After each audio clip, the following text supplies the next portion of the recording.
So today I'm going to show you how to do a slow and a quick treble together. So this is a very common move in hard shoe dances. It's going to be a slow, quick treble and then another slow, quick treble. So once we learn the basic on the right foot and the left foot, we put them together. So first we're going to do our slow treble just like our basic treble. So slow, and then we're going to bring this back leg out with power. While we bring our back leg out, I want you to bring this front leg back and jam it into the floor. So quick. I'll try that again for you. I'll show you to the side. We're going to go slow and then quick. When you do your quick, this back foot hits the ground with power and this front foot also hits the ground with power, and it's going to look like slow, quick.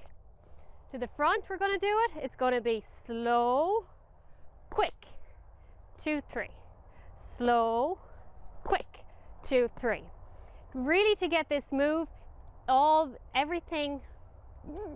really to get this move, you really need to concentrate on the back foot. That's where all the power comes from in a slow, quick treble.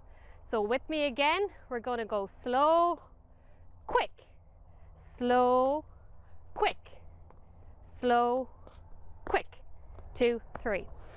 And now we're going to do it as if it's in time to heavy jig music.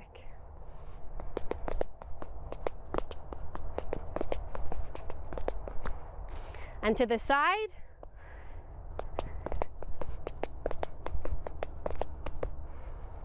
And that is the basics of a slow, quick 2, 3.